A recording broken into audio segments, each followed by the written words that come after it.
Bueno, muy bien, bienvenidos entonces a todos. Vamos a comenzar con el Mismor Le Toda, es el Teilim 100. Y bueno, vamos a ir aprendiendo algunos Teilim en letanía. Así que por esta vez lo voy a hacer yo, más adelante ustedes también. ¿Ya? Entonces, esto lo ha determinado el Talmud y cada vez que se estudia un shiur de Torah, es bueno agradecer a Hashem. Bien, empezamos entonces. Mismor le toda Hariu le Adonai kol haaret Ibdu el Adonai besimcha bou lefanav birnana Deu ki Adonai hu Elohim hu asanu velo anahnu amo wetzom marito bou she'ara betoda hatzerotav bitila odu levarechu shemo kitov Adonai leolam hasdod Beat Dor, Bador, Emunato, que hemos dicho, lo que le hemos dicho es al Creador, melodía para dar gracias, canten alegres a Hashem, habitantes de toda la tierra, adoren a Hashem con alegría, entren en presencia con canciones y reconozcan que Adonai es el poderoso. Él nos hizo y somos suyos, su pueblo, y ovejas que Él atiende. Entren por sus puertas con agradecimiento, en sus atrios con alabanza. Denle gracias y bendigan su nombre, porque Hashem es bueno y su amor es eterno y para todas las generaciones es su fidelidad. Muy bien, entonces ahora sí voy a pedir a alguien que pueda continuar con la bendición del Birkat HaTorah. Voy a poner el Birkat HaTorah, alguien que lo quiera hacer para comenzar el estudio de hoy. Amén. Adelante. Baruch atah Adonai Eloheinu melech haolam asher bahar banu mikol haanim benatan lanu et torato. Bendito seas tú, oh Adonai, nuestro Dios, Rey del universo, que nos elegiste entre todos los pueblos y nos diste tu Torá. Bendito seas, oh Eterno, que nos concediste la Torá. Baruch atah Adonai noten haTorá. Bendito seas tú, Adonai, dador de la Torá. Amén. Amén. Amén. Baruch Hashem. Bien, entonces vamos a estudiar por Parashat Kedoshim. Sé que han estudiado la anterior semana. Estaba hablando eso con nuestro hermano Micael. No hay problema si la volvemos a estudiar. Nosotros estamos llevando el estudio y el orden que llevan las comunidades que están en Israel. Y el orden de las Parashot nos basamos a lo que ellos determinen. Hace 2 Shabbat atrás no se estudió la Torá en las yeshivot ni en las sinagogas porque estuvimos haciendo la lectura del cruce del mar de los juncos. Y es por eso que se desplazan en una semana las porciones de la Torá y hoy nos toca esta semana hablar sobre Parashat Kedoshim. Bueno, vamos a comenzar. Quisiera saber si nuestro hermano Edibardo nos puede ayudar con la lectura de la Parashá de hoy. Shalom, hermano. ¿Se escucha? Se escucha bien. Ok. Parashá Kedoshim.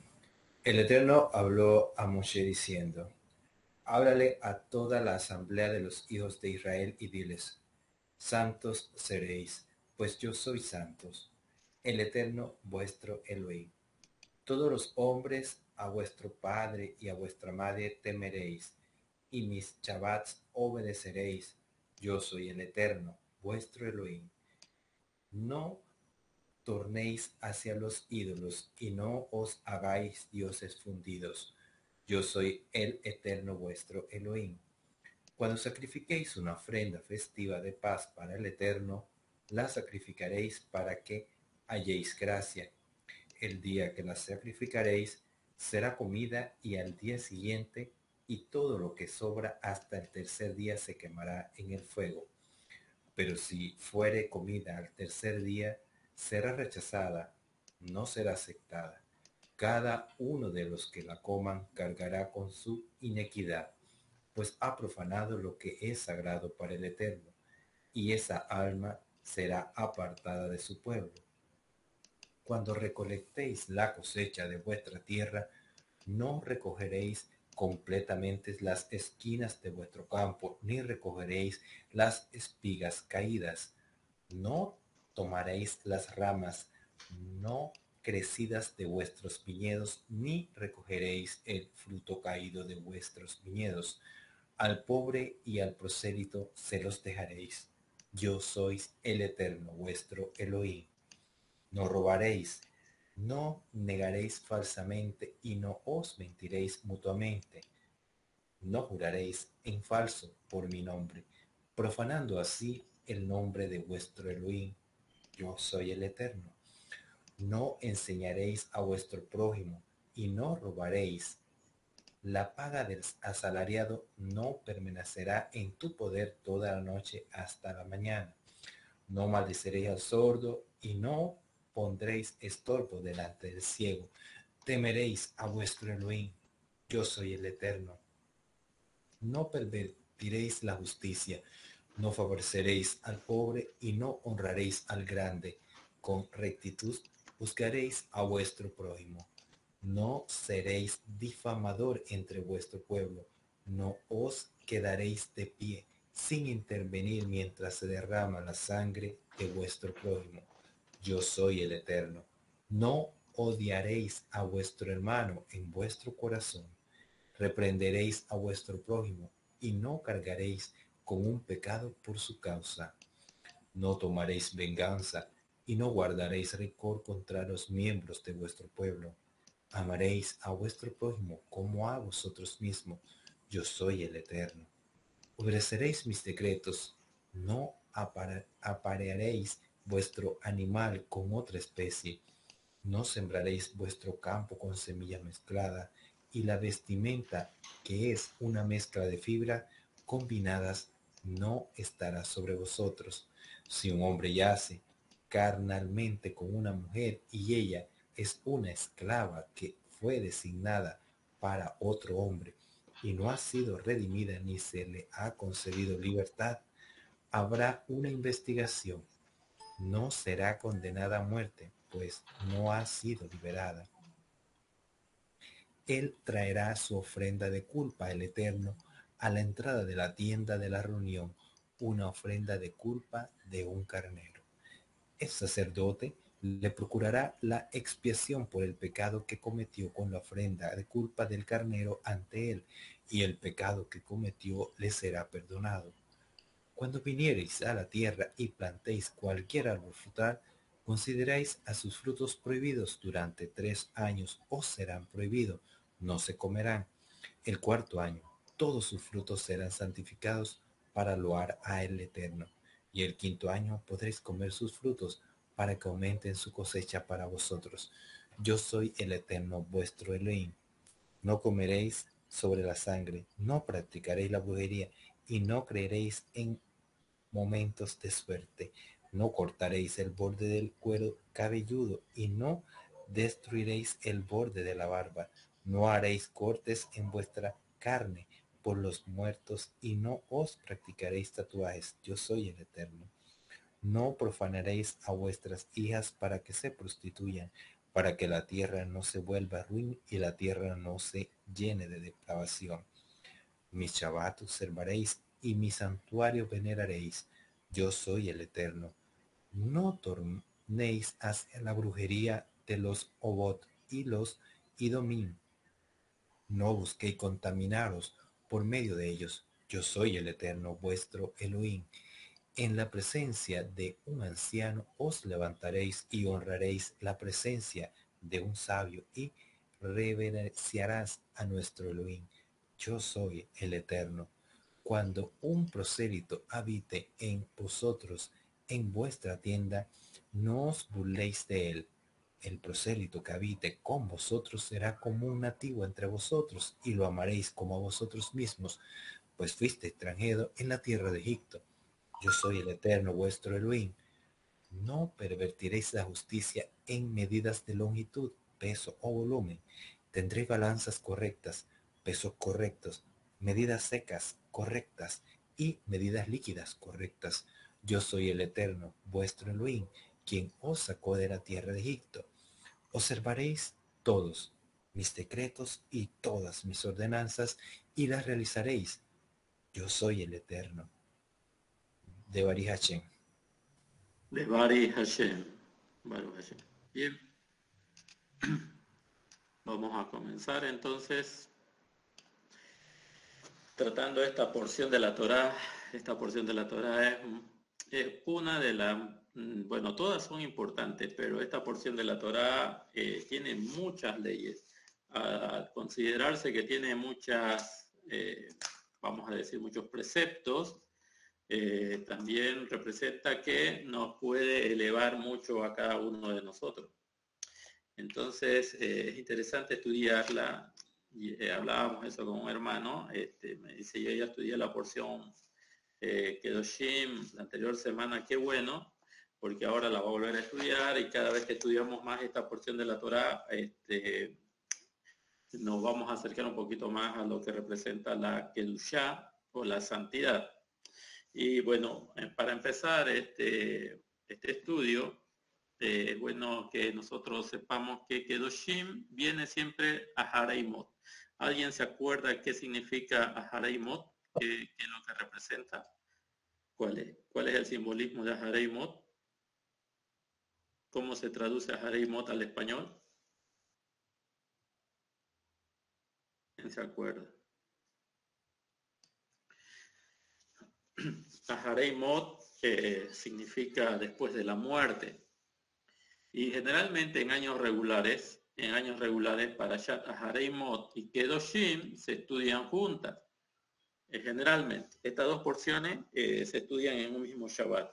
Entonces, los sabios han dicho esta yuxtaposición, es decir, esta unificación entre Hareimot y Kedoshim, literalmente significa después de la muerte seréis santos.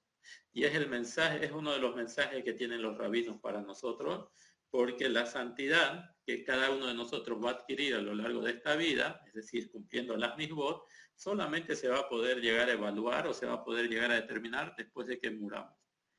Entonces, es muy importante el estudio de la Torá, porque la Torá nos brinda la posibilidad de poder realizar las misbot, de poder realizar los preceptos, y estos preceptos que encontramos en la Torá, en toda la Torá, lo que buscan es elevar nuestra alma.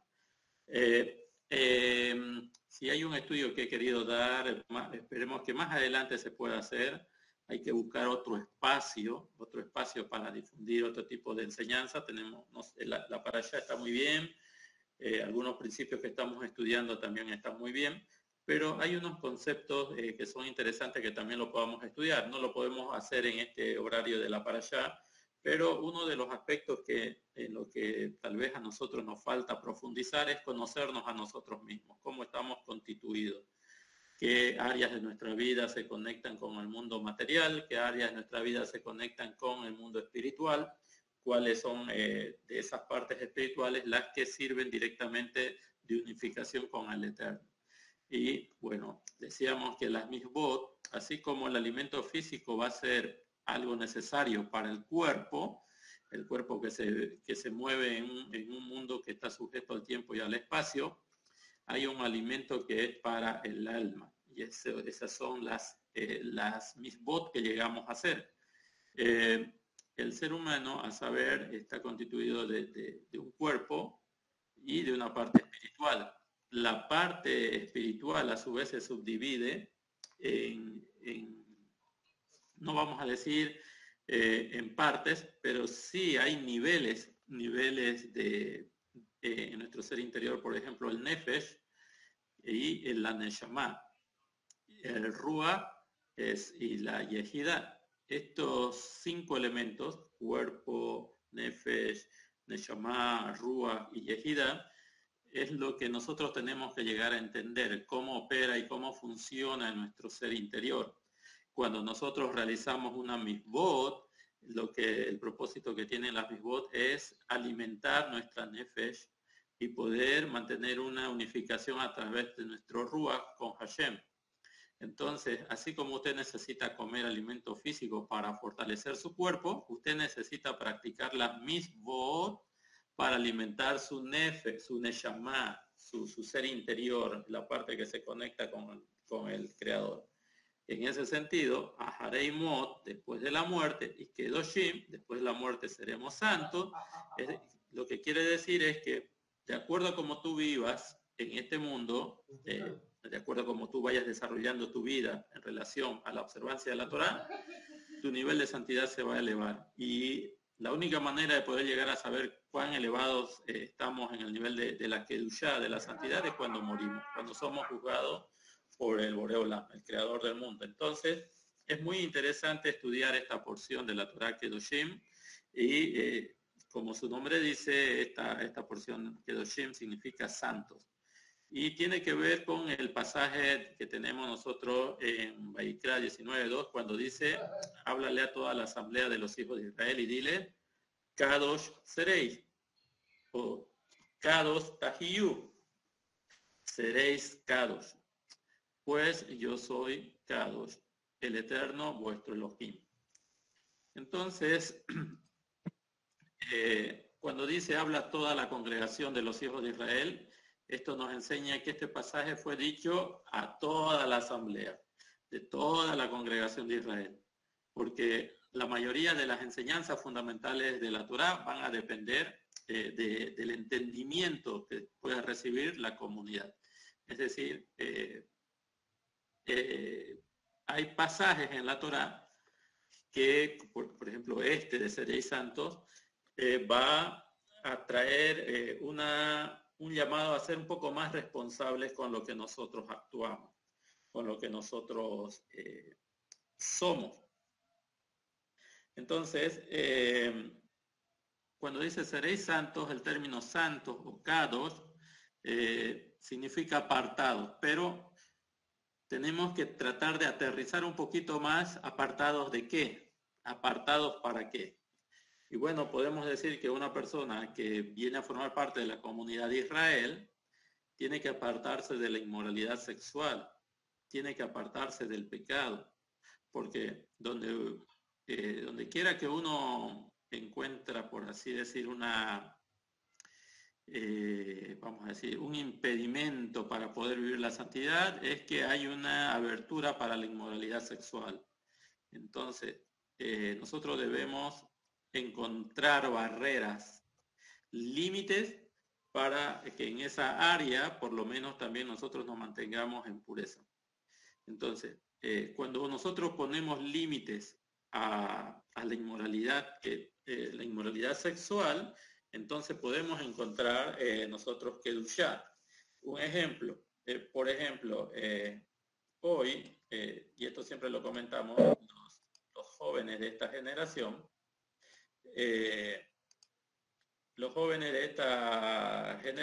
están sometidos a pruebas que nosotros, por lo menos nuestros padres, no vivieron. Cualquiera que usted le pregunte,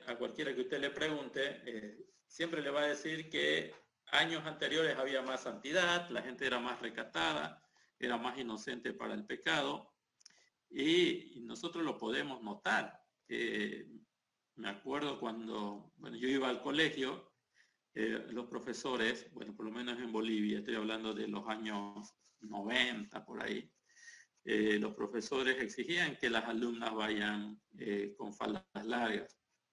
Pero hoy vemos nosotros que la moda se introduce aún en estos niveles de jóvenes, de adolescencia, inclusive en los colegios, y en vez de poner límites a la inclinación, por así decirlo, de la inmoralidad sexual, en realidad el sistema en el cual vivimos es muy abierto, manifiesta muchas aperturas.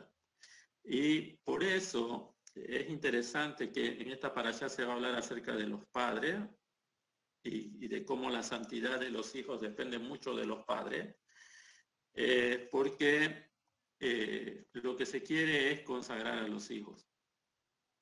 Aquí estábamos hablando este Shabbat que pasó con el Moré David acerca de una canción folclórica, vamos a decir, tradicional de Valle Grande, cuando se habla de que las hijas de allá salían bien y volvían todas cambiadas, ¿no? O sea, venían a los centros poblados, a los centros urbanos y volvían todas cambiadas. Y nos dimos cuenta de que en realidad sí, en nuestra propia generación, nuestros hijos están sometidos a esta influencia de la inmoralidad sexual.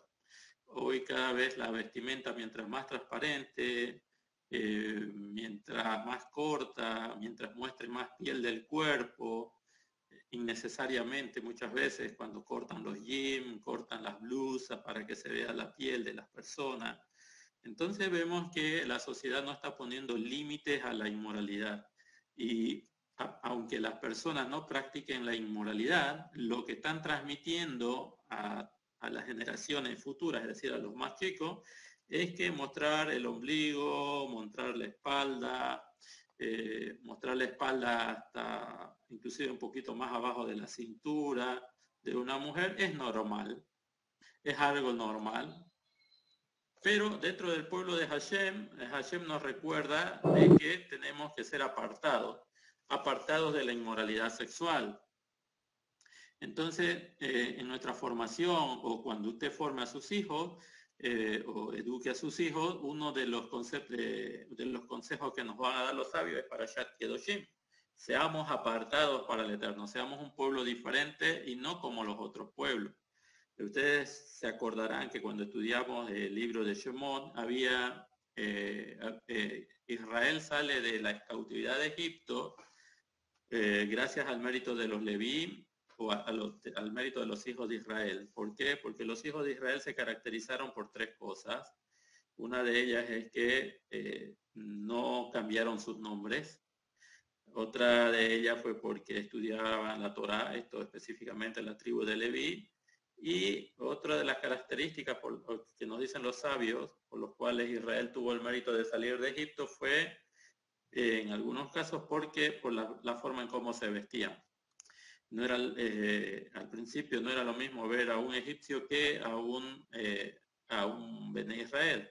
Al final sabemos que los hijos de Israel también se asimilaron, pero el hecho de no cambiar y modificar sus nombres o de no cambiar la forma de vestir en algunos, específicamente los de la tribu de Leví, el recato trajo como méritos poder acercar la redención para ese tiempo, es decir, que ellos puedan ser liberados del yugo opresor. Entonces, la Kedushá tiene que ver en muchos aspectos también en la forma en cómo nosotros nos mostramos hacia los demás. Por eso podemos poner, por ejemplo, a los Kohanim, los sacerdotes no podían tomar en matrimonio a una mujer prostituta o profanada, violada. Y esto lo va a decir más adelante Hashem en Vayikra 21, 7 y 8, porque yo soy santo, es decir, Hashem le va a prohibir a los Kohanim que se pudiesen casar con una mujer que trabaje de esta manera, ¿no? O que hubiera sido violentada. Y dice, no profanará su descendencia. Estoy parafraseando un poco lo que está en Vayikra, Levítico 21, 7 y 8. Y también en Vayikra 21, 15 dice otra vez serán santos. No tomarán en matrimonio mujer prostituta profanada. Y bueno, hay comentarios con relación a estos aspectos, ya lo vamos a ir viendo más adelante, pero fíjense qué tan importante es para el Eterno el que no podamos incurrir en depravaciones o en inmoralidades sexuales. Parashat Kedoshim viene a darse en un contexto un año después de la salida de los hijos de Israel de Egipto. Egipto era el centro de la idolatría en ese entonces, era el centro del espiritismo y también el centro de la inmoralidad sexual.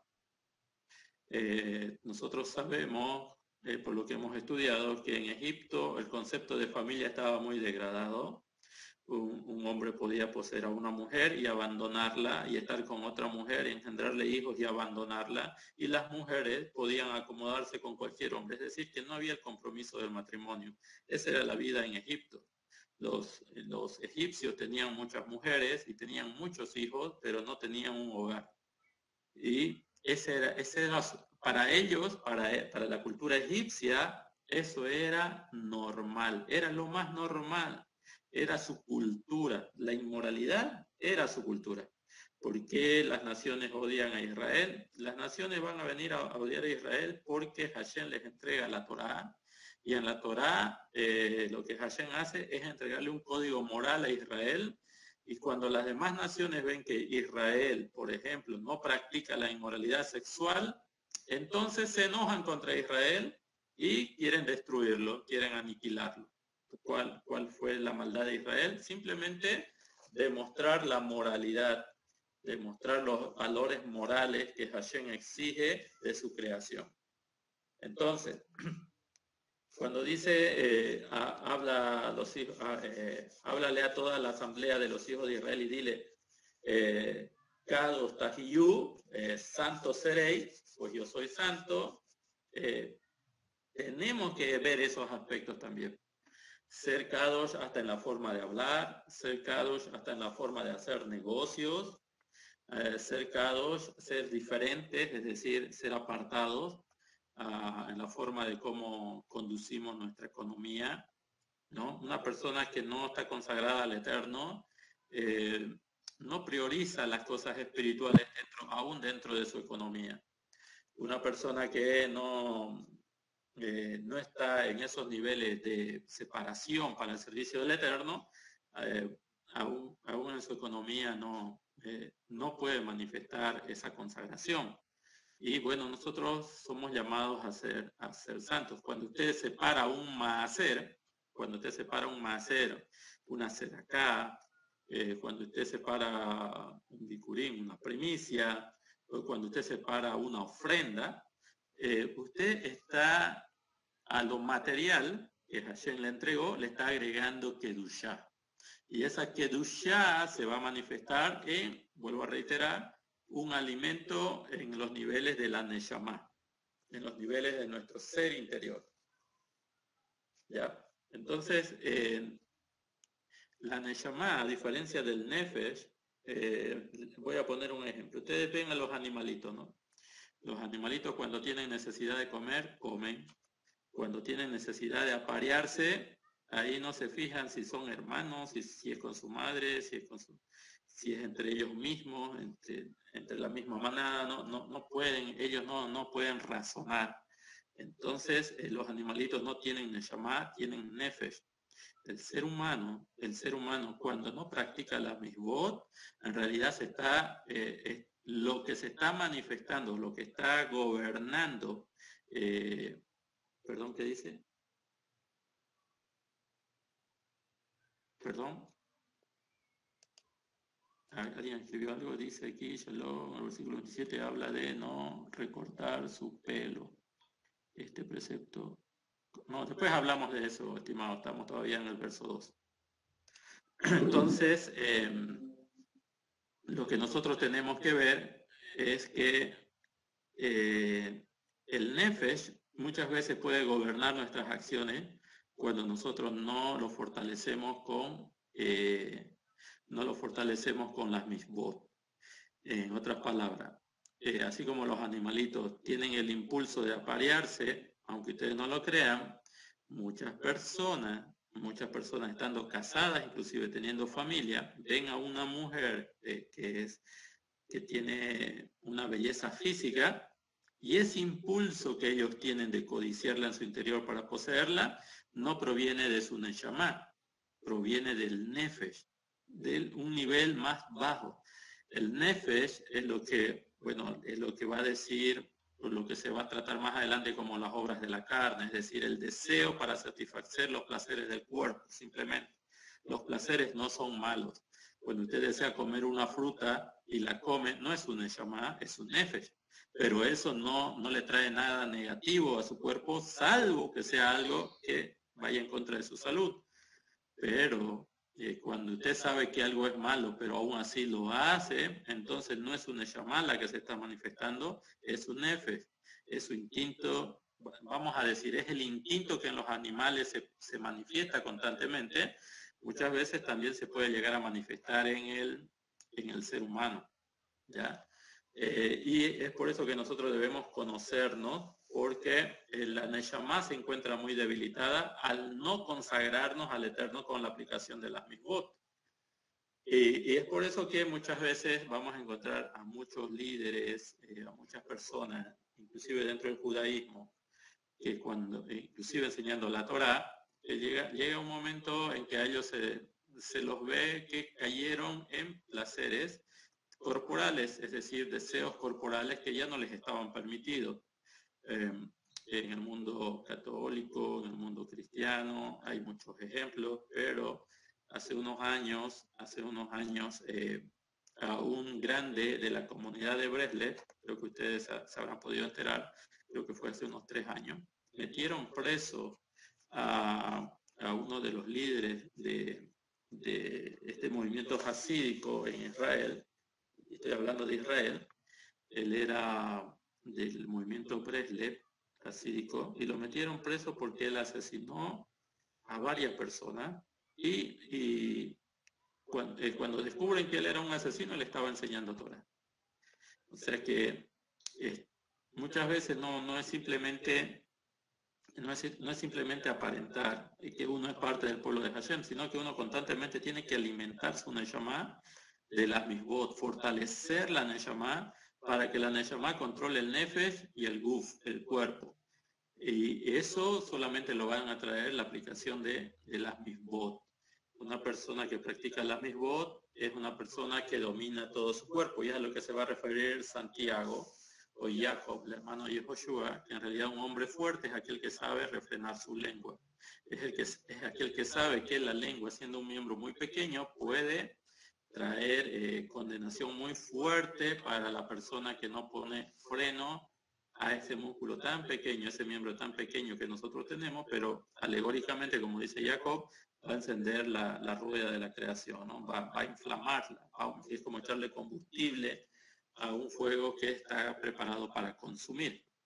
Entonces, seréis santos va en esos niveles también, la inmoralidad, en cómo usted, en el dentro del matrimonio, cómo usted engendra a sus hijos. No es lo mismo engendrar hijos fuera del matrimonio, o sea, los niveles de Kedushá dentro del pueblo de Israel no serían los mismos si ellos engendraran hijos fuera del matrimonio que dentro de la jupá, o sea, después de haber pasado por la jupá. No es lo mismo para una persona que se ganó el sustento justamente a través de muchos sacrificios, pero honradamente, y trae su maaser, traen sus diezmos o traen sus ofrendas o el sustento para la comunidad donde ellos se forman, que una persona que se enriquece engañando a otras personas, reteniendo el salario de otras personas, utilizando los recursos que ya no le pertenecen, consagrando algo para el Eterno y luego lo utiliza en otras cosas. Entonces esa persona en realidad la oportunidad que tuvo para elevarse no la está sabiendo aprovechar. Y cuando dice Kadosh Serei, el Jafet Haim dice que este mandamiento es personal. Si bien se habla a toda la comunidad, se habla a toda la asamblea de los hijos de Israel, pero santos seréis se refiere a cada individuo, cada persona de la comunidad, cada persona de la comunidad de Israel. En otras palabras, la santidad no proviene de los rabinos, la santidad no proviene de los sadikim, de los jajamín. No es, santidad no es un mandato solamente para los líderes o para los rosh, sino este mandamiento santo serei es individual para cada miembro de la comunidad. Las esposas se tienen que volver más, se tienen que santificar, los esposos se tienen que santificar, los hijos se tienen que santificar, los maestros se tienen que santificar, los talmid se tienen que santificar. O sea, esto es personal. El llamado que hace Hashem, si bien lo escucha toda la comunidad, son palabras dirigidas a toda la comunidad de Israel, es personal, dice el Jafet ahí. Santos seréis tú, ustedes, santos seréis. Entonces, aquí encontramos nosotros uno de los llamados más fuertes y más importantes que nosotros tenemos para nuestra elevación, es decir, para alimentar nuestra Neshama y para mantener una conexión con el Eterno a nivel de Ruach. En ese sentido es que nosotros vamos a ir desarrollando un poco. Ustedes se van a dar cuenta de que hay muchas normas. Kedoshim, si usted aplica todo lo que está en Kedoshim, con seguridad que se va a elevar. Se va a elevar. Y bueno, vuelvo a reiterar, ¿no? Uno tiene que apartarse para el Eterno de la inmoralidad sexual, tiene que apartarse del Eterno en cómo forma una familia, en cómo engendra hijos, cómo educa a los hijos, inclusive qué hace con sus recursos, los recursos que le da Hashem. A algunos les cuesta mucho conseguir recursos, a otros más fácil conseguir recursos, pero ¿qué hacemos con esos recursos? Y de acuerdo a cómo lo que hagamos con esos recursos, nosotros o nos santificamos o nosotros simplemente nos podemos decir. Lo contrario a Kedoshim puede ser contaminación, es decir, nos volvemos materialistas o mundanos. Entonces, nosotros tenemos la posibilidad de elevarnos y al mismo tiempo nosotros tenemos la posibilidad de privarnos de elevarnos, es decir, autodestruir. Y eso es uno de los conceptos que nos van a decir los Jajamín en este contexto. Bien, no sé si hay alguna opinión, algún comentario que ustedes quieran agregar.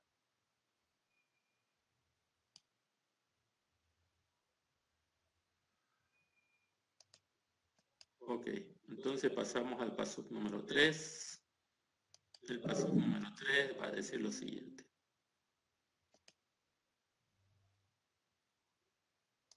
Dice, todos los hombres, a vuestro padre y a vuestra madre temeréis, y mi Shabbat observaréis, yo soy Hashem, vuestro Elohim. Todo hombre temerá a su madre y a su padre. Bueno, cada uno de nosotros debe temer, obviamente, al padre y a la madre. Este es un significado que aparentemente lo podemos hallar muy fácil, pero no es fácil. Hay una explicación midrashica que dice, dado que el versículo literalmente significa todo hombre temerá, solo sabemos que esta ley se aplica a un hombre. ¿Cómo sabemos que se aplica a una mujer también? Bueno, cuando la escritura dice temerás, usando la forma plural, dice que los dos están incluidos en el versículo, a saber, hombres y mujeres. Pero si esto es así, ¿por qué el versículo dice todo hombre? Porque un hombre tiene la capacidad de cumplir este mandamiento sin restricción, ya que es independiente, por lo tanto está obligado a temer a sus padres. Bueno, esto lo que quiere decir es lo siguiente. Fíjense ustedes que en Bereshit, cuando el Eterno dice hagamos al hombre, la traducción en español dice hagamos al hombre. En hebreo, en realidad una traducción un poquito más estricta, no dice hagamos al hombre, sino dice hagamos hombre. Hagamos hombre. ¿Qué significa hacer hombre? ¿Qué significa hagamos hombre? Bueno, nosotros sabemos que el hombre representa la humanidad. O sea, lo que el Eterno quería hacer es hacer un ser diferente a la creación que hasta ese momento existía. ¿Qué existía hasta ese momento? Existía el reino mineral, existían las plantas y existían los animales. Hasta ahí la creación estaba muy bien. Cada elemento que venía creándose de un día para otro era mayor, era más elevado, espiritualmente era más elevado. Pero llegado el sexto día estaban ya los animales, tanto los que vuelan, los peces y los que se arrastran por la tierra, los terrestres, ya estaban creados. Y la creación estaba elevada. Pero el Eterno dice, hagamos hombre. ¿Qué significa hagamos hombre? Hagamos un ser que tenga una conexión terrenal, material, pero a su vez que tenga una conexión espiritual con los mundos superiores. Entonces, cuando la Torah dice hagamos hombre, se refiere a un ser creado diferente al de los animales. con un nivel espiritual mucho más elevado que el de los animales, que hasta ese entonces era una creación más elevada inclusive que las plantas y más elevada que los minerales. Entonces, cuando dice aquí todo hombre, se está refiriendo a ese ser humano que tiene la capacidad de elevarse. Tiene la capacidad de elevarse.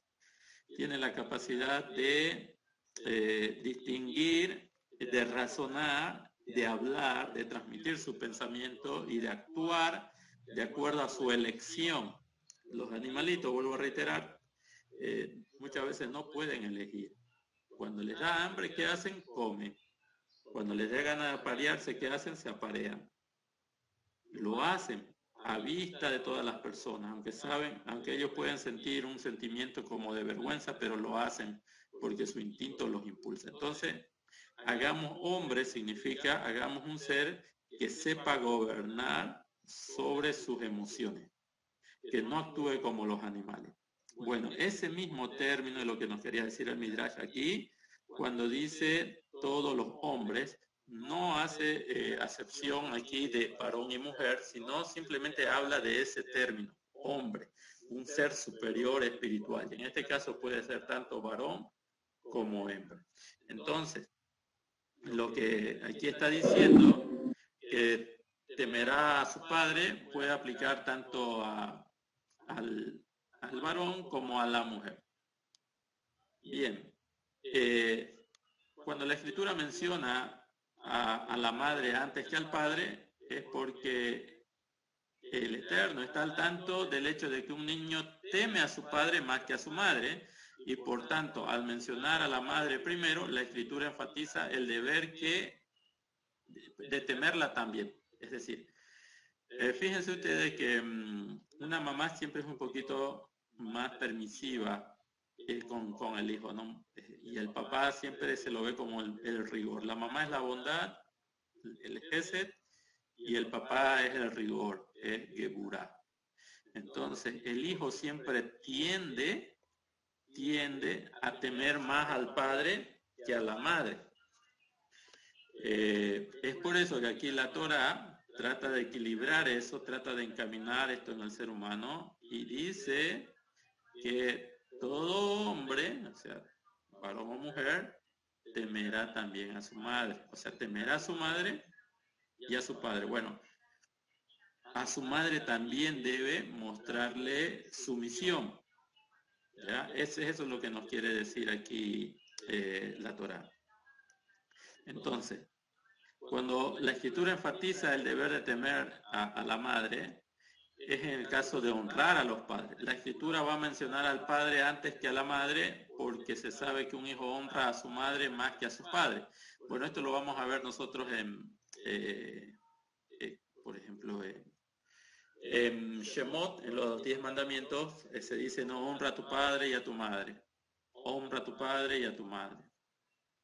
Ahora, ¿por qué pone al padre primero? Porque todo hijo muchas veces sabe, por la cercanía que tiene en la educación con la madre, sabe que la madre la tiene ahí arriba, pero también tiene que honrar a su padre. Entonces, es interesante lo que nos dicen aquí los sabios. Primero, en este pasaje dice, debemos temer a la madre, porque generalmente se tiene más temor al padre. Y Hashem quiere que también temamos a la madre.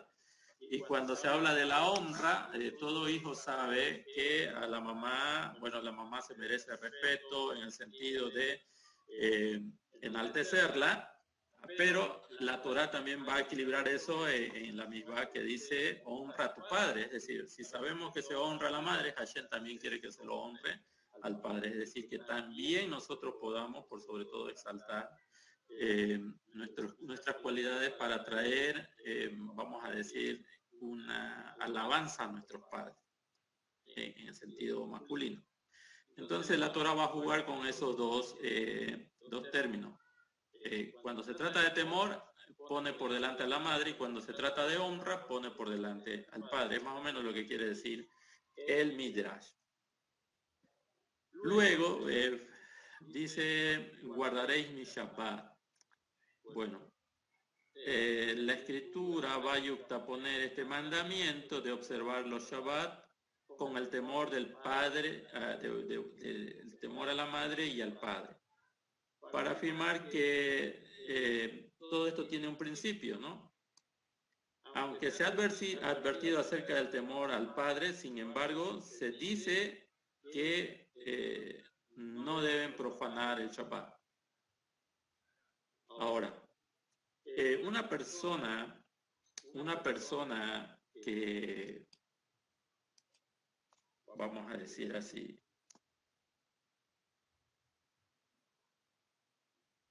que no honra a su padre o a su madre, que no los respeta, entonces en realidad está violentando el Shabbat.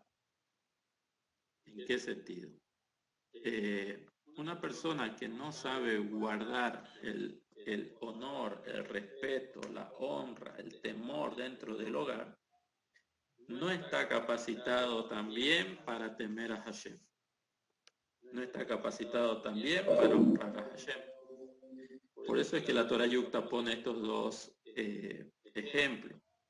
Es decir, si nosotros constantemente no estamos en nuestro hogar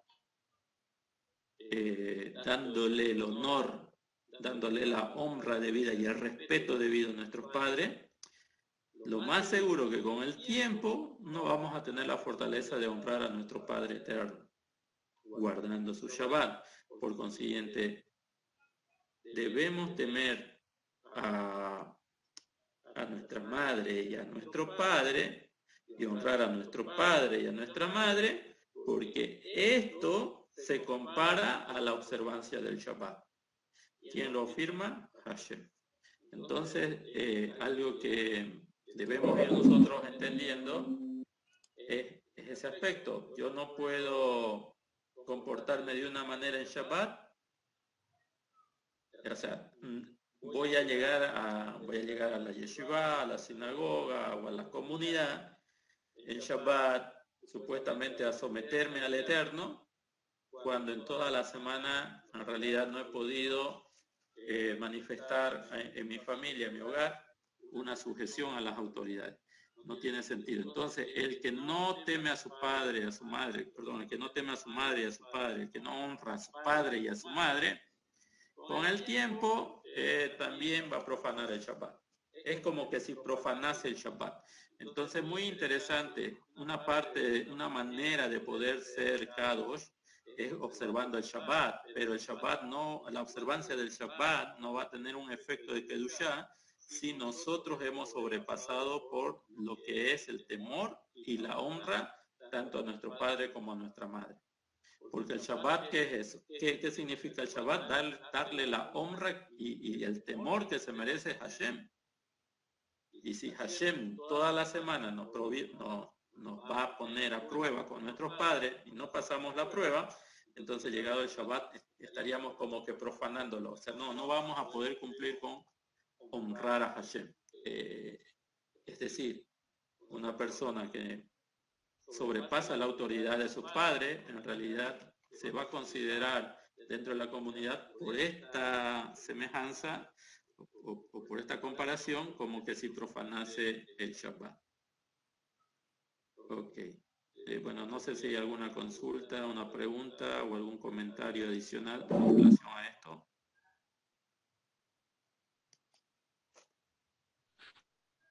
Shalom. Shalom. Sí, un pequeño aporte, ampliando un poquito más el concepto de capítulo 3, donde el creador dice que un hombre a su madre y a su padre aprenda a temer y luego lo intercepta o lo intercala con el Shabbat. Entonces va a ser como una respuesta, ¿no? Una consecuencia, un resultado. Cuando un hijo sabe verdaderamente honrar a su padre o le da el honor debido que se merece, incluso aunque muchas veces hoy en día que a través del tiempo en que vivimos nosotros, supuestamente los hijos son más avanzados que los padres en tema de tecnología y muchas otras cosas, entonces se cree que El hijo es superior al padre en conocimiento, ¿no? Conocimiento de temática, de la actualidad, de las cosas que pasan alrededor, globalmente y todas estas cosas. Entonces, cuando un hijo entiende que lo más importante para un hijo es poder honrar a sus padres, darle el honor que ellos se merecen, el respeto y la honra a ellos, entonces como resultado va a tener abierta la puerta al Shabbat. Es una respuesta. Cuando ustedes aprendan a poder honrar a sus padres, darle el honor a ellos, entendiendo quiénes son ellos en sus vidas de ustedes, entonces como resultado el Eterno les va a dar la bendición de entender que es Shabbat, de poder observar Shabbat. Y una vez la puerta del Shabbat se les abra a ustedes, el Eterno dice que aprenderán a observarlo. Es decir, van a tener la capacidad de poder guardar Shabbat, de poder observar el Shabbat de acuerdo a las leyes que el Eterno mismo estableció en ese día, Kadosh. Y el Eterno firma, ¿no? De último, yo soy Adonai, soy Elohim, para poder cumplir con esta palabra o esta promesa que le doy. Por ejemplo, en los 10 mandamientos, el Eterno dijo, honrar al padre y a la madre, para que se alarguen tus días en la tierra que el Eterno Elohim te ha entregado. Ahora, ¿qué significa que se alarguen tus días? No significa que se van a multiplicar los días para que nosotros vivamos de acuerdo a nuestro compromiso, nuestras planificaciones, nuestros proyectos, nuestras propias exigencias. Eso va a ser parte integral de nuestra vida. Pero el objetivo de que nuestra vida se alargue significa introducirnos en el camino de Hashem y en el camino de las mitzvot, de los mandamientos. Y para poder englobar eso o unificar en esa parte, entonces de inicio está el Shabbat. Entonces esa es la bendición más grande de poder alargar las vidas. Cumplir los mitzvot de Hashem, eso se logra entendiendo quién es Hashem, ¿no? Teniendo la revelación de quién es el creador, el Borei Olam, el creador del mundo. Y cuando el ser humano puede entender en un nivel espiritual de conocimiento quién es el creador, en el día de Shabbat. Es por eso, como respuesta a que un hijo verdaderamente honre a su padre y a su madre y lo tenga por estima elevada incluso de sus propias convicciones o verdades que tenga, entonces ahí donde las puertas del Shabbat se abren y va a tener acceso a poder conocer lo que es verdaderamente la Kedushá, la santidad, lo que representa el Shabbat. Así que me pareció muy interesante esta pequeña parte donde podía aportar. Baruch Hashem. Bien, algo que me estaba olvidando, termina, y bueno, esto va a ser reiterativo en el capítulo 19, al final, el que firma es Hashem, pero dice lo siguiente, ¿no? Termina casi todos los pasukim van a terminar así, yo soy Hashem, y aquí la traducción está correcta, la traducción dice, yo soy Hashem, vuestro Elohim, y no es tú Elohim en forma singular, sino que el término es plural, tú Elohim.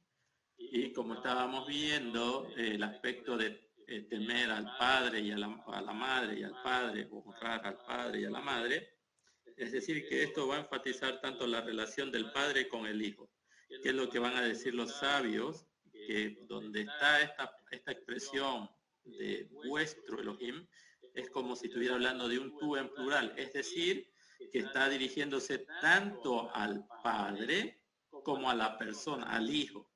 Ambos están obligados a honrar a Hashem. Cuando él dice, yo soy Hashem, vuestro Elohim, entonces significa que Hashem está pidiendo que ambos presten atención, tanto el padre como el hijo. Y ahí es que se va a desprender una instrucción que la vamos a ver también en Rab Shaul, cuando dicen que los hijos deben sujetarse a los padres y, bueno, honrar a los padres, pero siempre y cuando los padres no lo obliguen a negar uno de los mandamientos de Hashem. Es decir, cuando dice aquí, yo soy Hashem, vuestro Elohim, le está diciendo tanto al padre que lo honra al Eterno y al hijo que honra al Eterno. Por tanto, el padre o el hijo no le puede hacer caso al padre para negar uno de los mandamientos de Hashem. En ese sentido, es que debemos nosotros temer a nuestra madre y a nuestro padre, siempre y cuando, por así decirlo, siempre y cuando no nos instruyan para negar uno de los mandamientos de Hashem. Ahora, eso, ¿qué va a constituir? Por ejemplo, ¿cómo podemos expresar nosotros temor a nuestros padres o honra a nuestros padres? Hay muchos ejemplos, ¿no? Por ejemplo, un hijo no puede sentarse en la mesa en el lugar de su padre, no puede hablar en nombre de su padre cuando su padre está hablando, en una conversación no lo puede contradecir. Darle honor es que cuando el papá o la mamá, aunque la mamá o el papá hayan cocinado, los que tengan que servir la mesa no tendrían que ser el papá y la mamá. Tendrían que ser los hijos los que tienen que darle la comida, la bebida, ayudarlos a vestirse, alcanzarle los calzados. Y aún más, cuando estos ya son mayores, una forma de honrar a los padres es cuando el hijo se hace cargo de las necesidades de su papá, así como el papá se hizo cargo cuando ese hijo era pequeño, no tenía las posibilidades de sustentarse por sí mismo. Así también los hijos, cuando los padres lleguen a ese nivel, a esa edad, los hijos cuando vean que los papás no pueden sustentarse por sí mismos, son los hijos los que tienen que sustentar a los padres.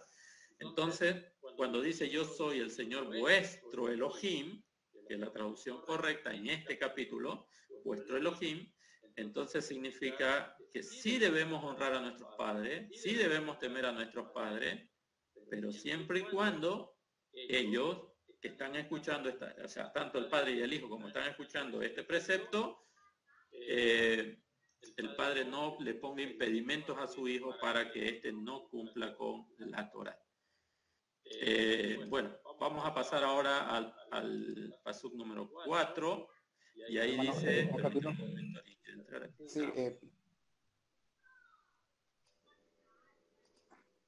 Adelante. sí, incluso un poquito para poder apoyar eso, bueno, la Torá ahí habla acerca de una palabra hebreo que es la palabra ish. Y ish es traducido como hombre, ¿no? Entonces ya es hombre, entonces se refiere a una persona adulta. Cuando ya no necesita, tal vez es independiente, tiene una familia ya construida, entonces no necesita, por así decirlo, frecuentemente de sus padres. Entonces, más que todo a ello enfatiza la Torá al decir un ish o un hombre, una persona adulta, debe darle el honor y honrar a sus padres en la medida en la que él esté siempre pendiente de que sus padres, en este sentido global, a ambos, siempre estén pendientes, ¿no? De las cosas que ellos necesiten, de los cuidados y de todo lo demás que tal vez ellos ya por su condición de su edad avanzada no tengan esas capacidades de poder realizar las cosas por ellos mismos. Entonces, no es porque uno dependa de los beneficios que el papá le haya podido dar, porque muchas veces la persona es así, ¿no? Naturalmente trata de retribuir cuando alguien lo ha ayudado o lo ha asistido. Y en este caso la Torá viene a enfatizar de que no es por las cosas que tus padres te han otorgado, por el beneficio que te han otorgado. Muchas veces muchos hijos dicen, mi padre me hizo estudiar, mi padre me dio esto cuando yo era chico, adolescente, entonces me ayudó, siempre estuvo ahí, entonces por eso yo voy a ser bueno con él, lo voy a ayudar, lo voy a asistir, incluso si necesita algo, yo siempre voy a estar ahí para apoyarlo. O sea, ponen ese justificativo porque ellos recibieron un beneficio y sienten la necesidad de poder retribuir. Esto es un poquito más o menos el tema de que los tiempos del primer siglo con Mashiach, donde los perushim decían, a las personas enseñaban de que si ellos retribuían a sus padres como corbán, como ofrenda, las cosas que ellos le podían otorgar como retribución a ellos, entonces era bueno delante de los ojos del Creador, pero estaban invalidando esta misma, donde la Torá trasciende esta lógica, ¿no? De que es algo común, normal, de que si alguien beneficia a una persona, también de una u otra manera va a tratar de poder retribuir o contribuir con algo para poder no quedar en deuda.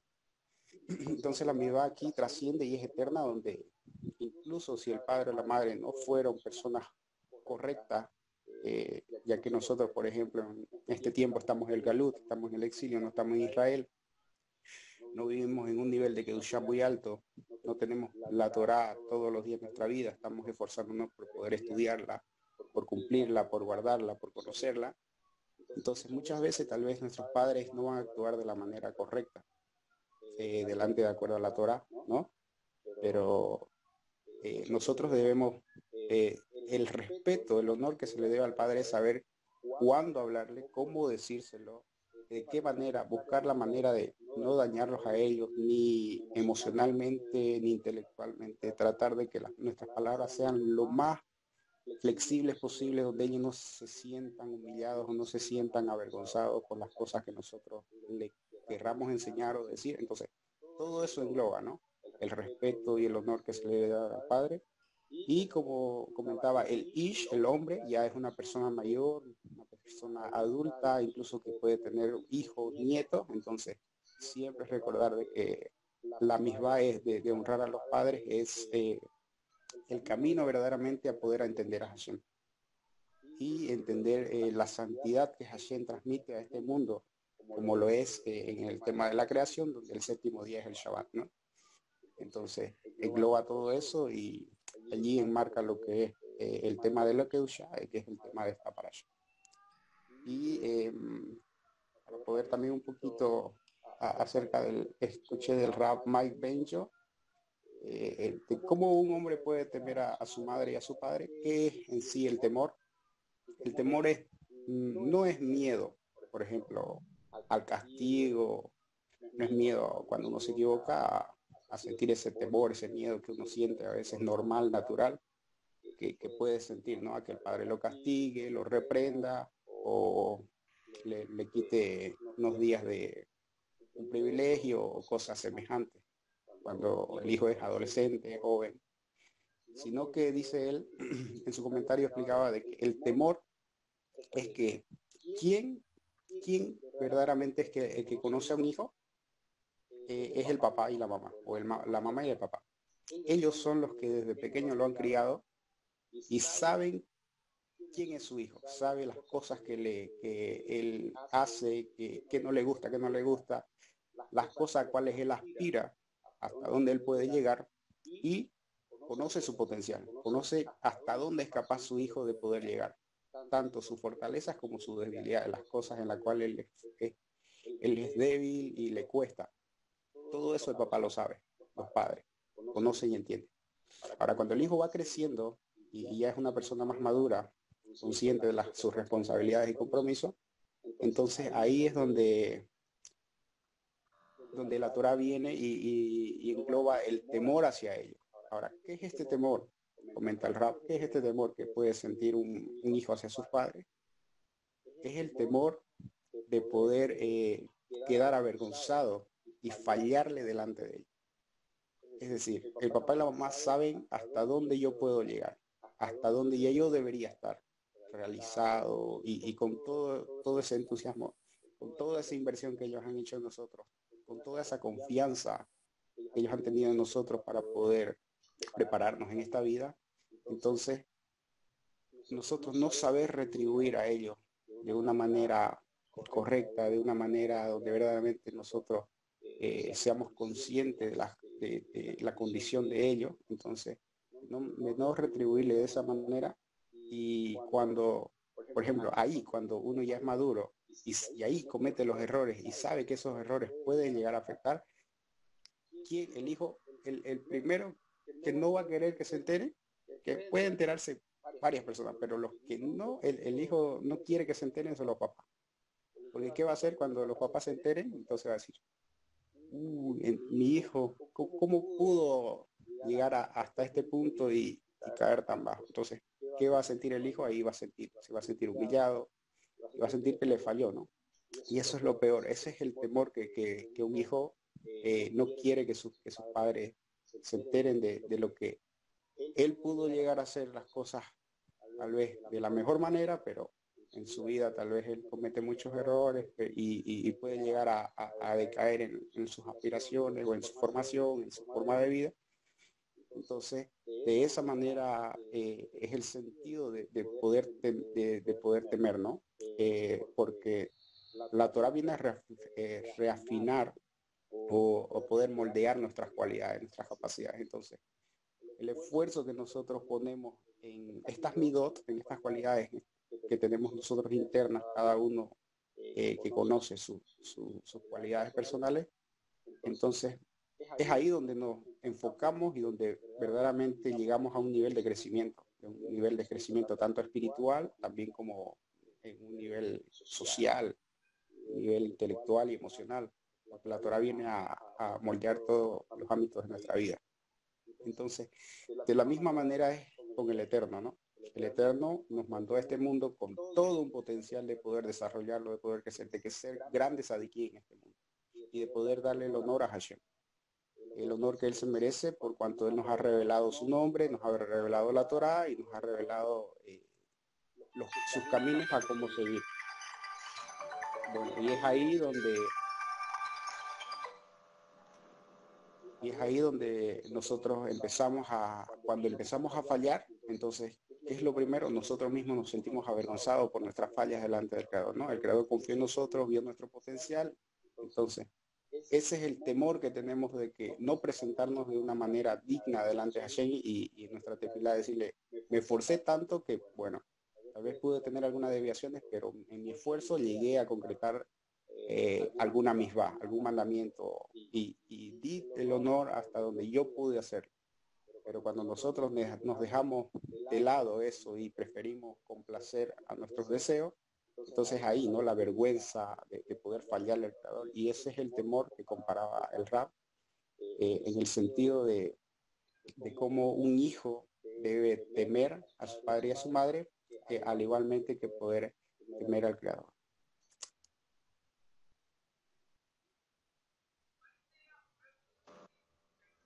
Ok. Bien, vamos a ver ahora el pasuk número 4. Dice, no tornéis hacia los ídolos y no os hagáis dioses fundidos. Yo soy Hashem, vuestro Elohim. Bueno, no hay mucho que indagar sobre esto, es prácticamente algo práctico, pero cuando dice que no nos volvamos a los ídolos, esto significa para servirle, ¿no? Bueno, nosotros sabemos que los ídolos no son nada y por eso nosotros no debemos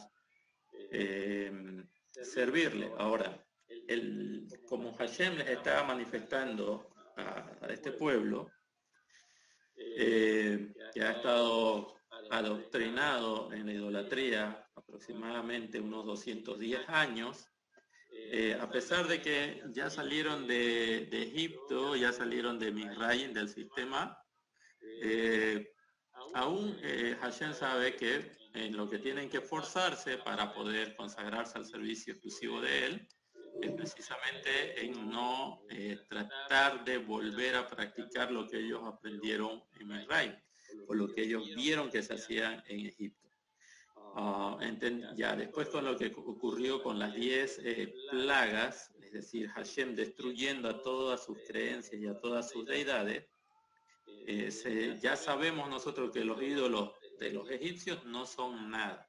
Entonces, aquí Hashem le dice que no se vuelvan a los ídolos, y esto tiene que ver con que no vuelvan a servir a esas deidades, ¿no? Y luego dice, y no haréis deidades de fundición.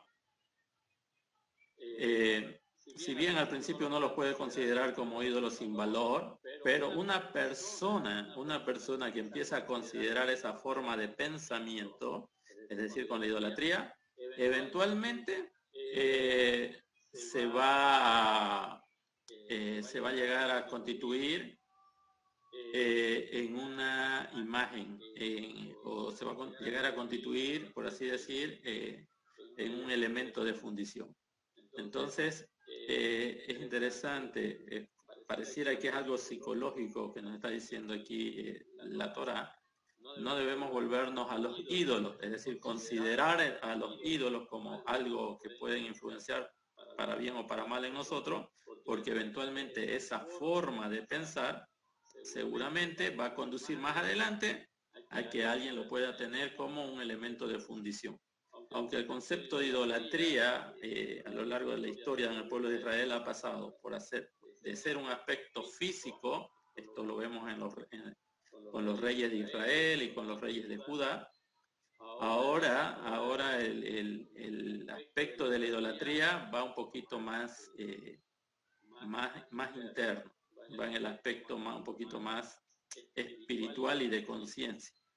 Hay personas que en un momento empiezan a tener, por así decir,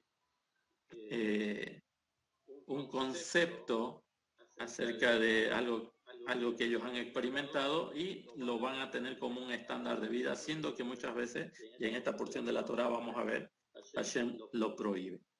Y dice, no haréis deidades fundidas para vosotros. Para vosotros puede significar ni otros lo harán por vosotros, es decir, que si otros no lo hacen para nosotros, es decir, si la necesidad muchas veces puede empujar a una persona en su desesperación, poner su confianza en una deidad. Yo voy a poner un ejemplo, lo veo muy seguido aquí donde yo trabajo, donde entro en las oficinas donde yo trabajo, y veo en algunos negocios, específicamente en el área donde yo trabajo, haciendo planos, trabajo con planos, personas que son muy buenas, muy respetuosas, muy amables, tienen, sobre todo la gente que viene del occidente, estoy hablando, yo vivo en Santa Cruz, aquí en Bolivia, en Santa Cruz, en la parte oriental, y veo a muchas personas, la mayoría, no voy a generalizar, la mayoría de lo que he visto son personas del occidente que tienen en su negocio a un gatito, así es un elemento, es una imagen, pero el gatito está bajando y subiendo su mano, bajando y subiendo su mano. Y pareciera algo inocente, ¿no? Pareciera un adorno. Cuando le preguntamos nosotros a las personas qué significa eso, y para ello es lo que les atrae, vamos a decir así, los recursos. Le atraen los clientes o le atraen la forma de cómo poder establecerse en el mercado a través de sus trabajos. Entonces, una persona que deja de confiar, deja de creer que el Eterno es el que controla todas las cosas, aún el sustento de cada persona, eventualmente, una persona que empiece a confiar en eso, que empiece a volver a poner su confianza en los ídolos, eventualmente, en algún momento, lo va a tener así como un adorno. Ellos saben que no es un adorno.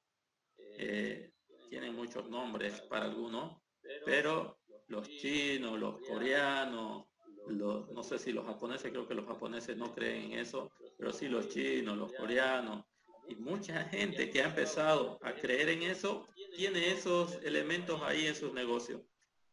Y ellos saben que no es un adorno. Lo que ellos saben que eso simplemente va a representar una manifestación de su confianza en algo físico.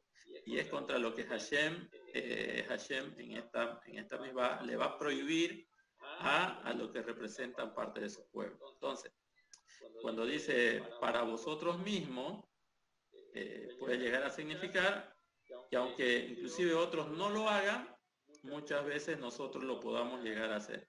Y recordemos que en Shemot, creo que es uno de los 10 mandamientos, va a decir que no tendrás ninguna imagen, no te harás ninguna imagen o no tendrás otras deidades ajenas delante del Eterno.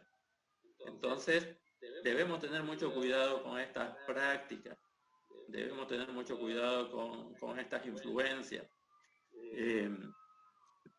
Por ejemplo, yo voy a contar el caso de una persona, no sabía que él estaba tan necesitado, pero aparentemente la necesidad económica lo apremió tanto que él puso un negocio y él es una persona, por lo menos yo la consideraba muy temerosa del Eterno, y veo que en su negocio tenía ese elemento. Y cuando yo le pregunto, ¿y eso? Y él me dice, es un adorno.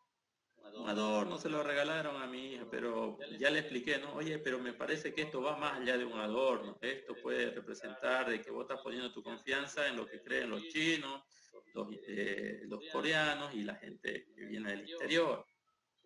Hay que tener mucho cuidado con eso. Y yo que vos lo sacaría, yo que vos lo echaría afuera. Y me di cuenta que en realidad él no quería, no tenía la intención de hacerlo cuando me dijo, no puedo, es que es un regalo de mí. Entonces, no sé si ahora lo tendrá, no sé si ahora continuará eso en su negocio, pero lo que sí puedo saber, lo que sí puedo darme cuenta, de que muchas veces las situaciones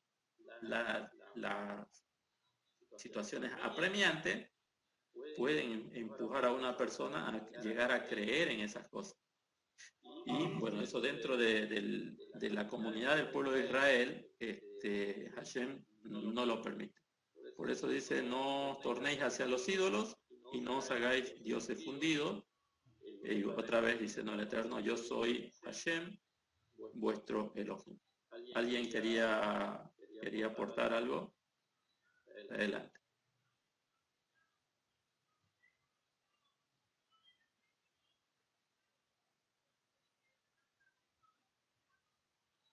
¿Nadie? Yo solamente quería decirle que ellos lo tienen como amuletos, ¿no? Algo que ellos creen y bueno, hacen su práctica de acuerdo a su creencia. Es así. No, sí, eso se ve en entidades, por ejemplo, donde prestan dinero. En la mayoría donde hacen préstamos de dinero, lo veo. También veo eso, así en el área que yo trabajo, estos negocios, hay una fila, así en una calle hay una fila de centros donde uno puede ir a plotear planos, puede ir a hacer avalúos y todo eso. Y en la mayoría se encuentran estos gatitos, se encuentran los lagartos fumando, están sapos por ahí, y como que todos están influenciados con algo que supuestamente les atrae a ellos el crecimiento económico.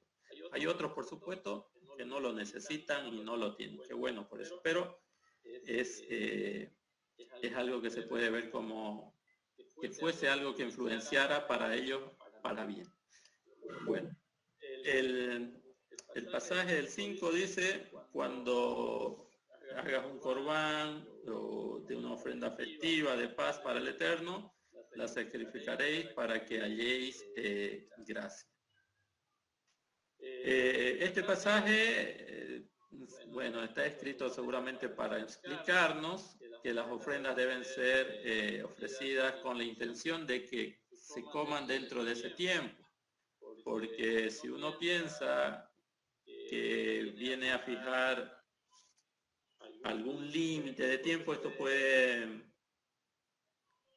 ser como un voto o algo así. Entonces, este pasaje me parece a mí que viene simplemente para con la intención de que cuando se sacrifique pueda hacer una aceptación y que cumpla el propósito de un acercamiento al Eterno.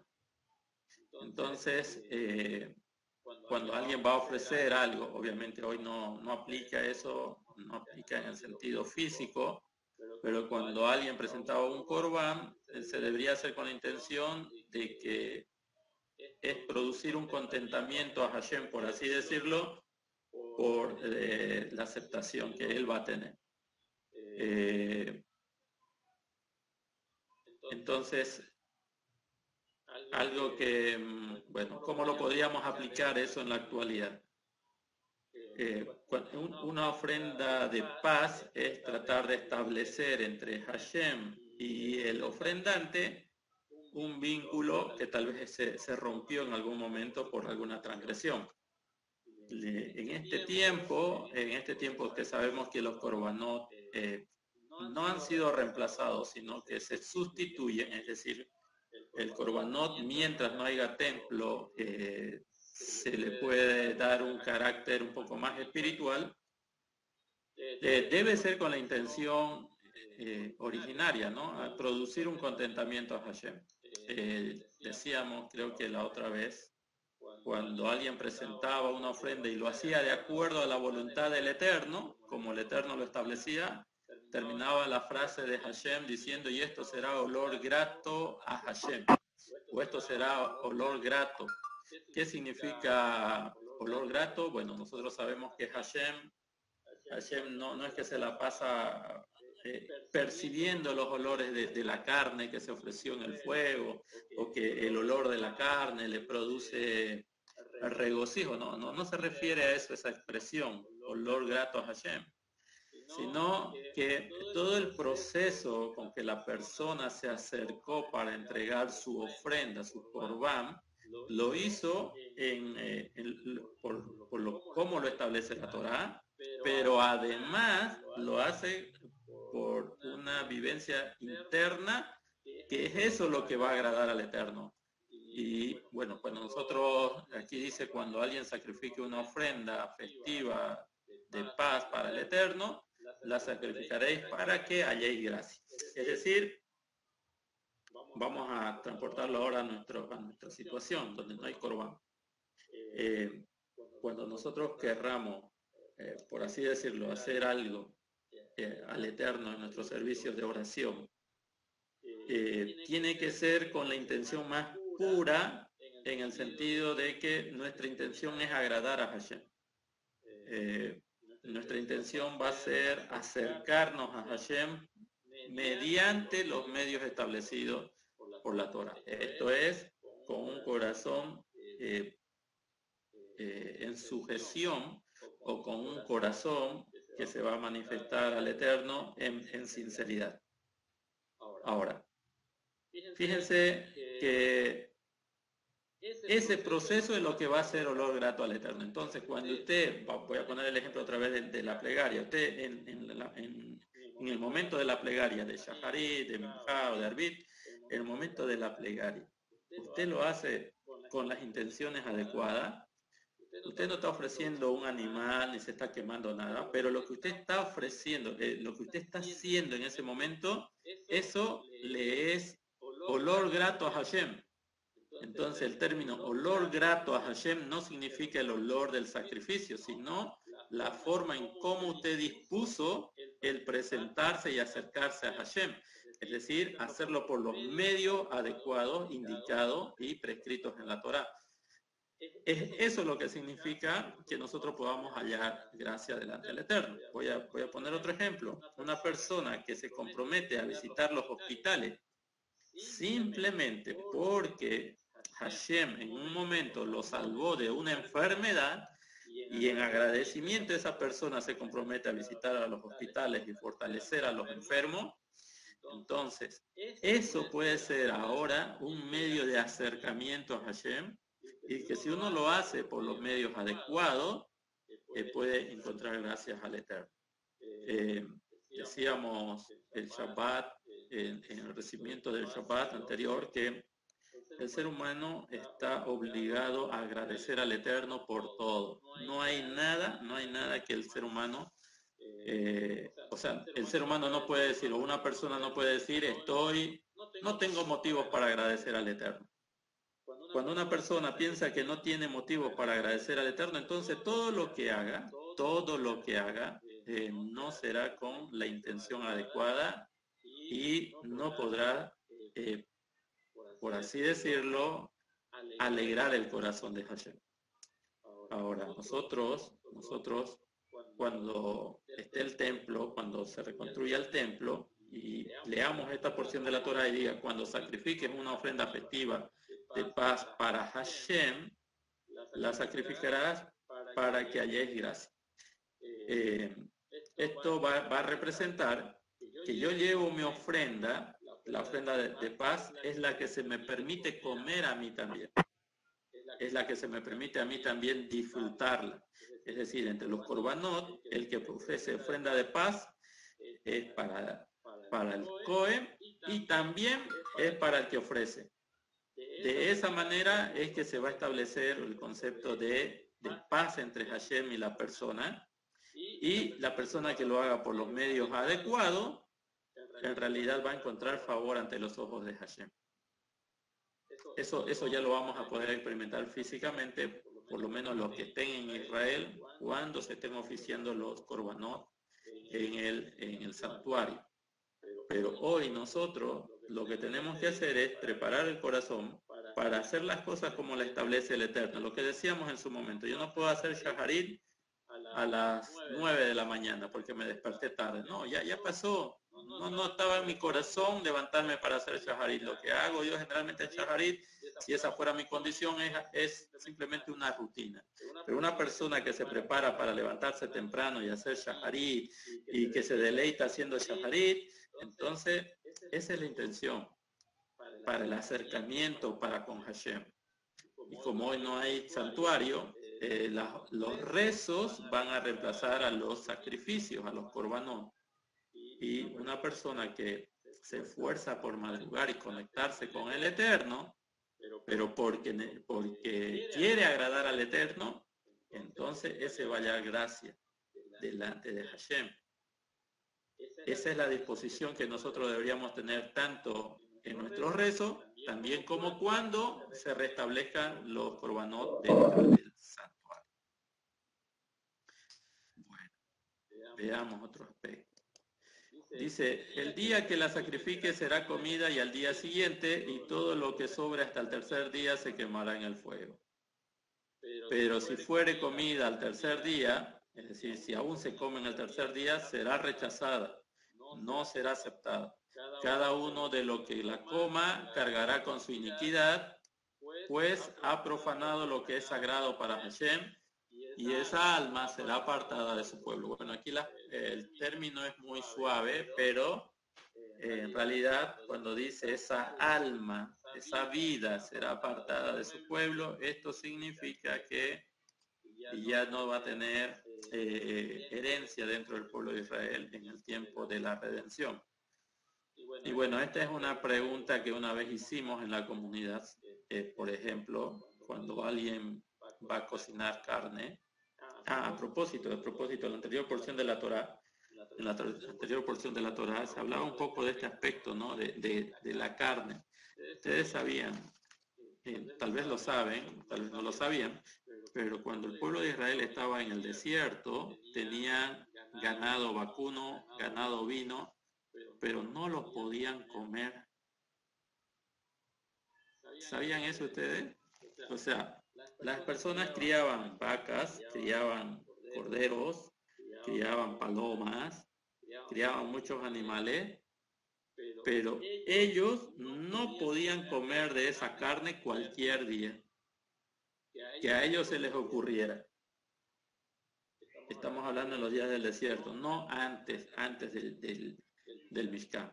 Ya cuando el Mishkan estaba establecido y los hijos de Israel estaban en el desierto, cuando alguien quería comer carne, tenía que ofrecer una ofrenda de paz a Hashem. No estaba permitido comer, no es que no estaba permitido comer, pero no lo comían. ¿Por qué no lo comían? Porque en el desierto los hijos de Israel se alimentaban del maná.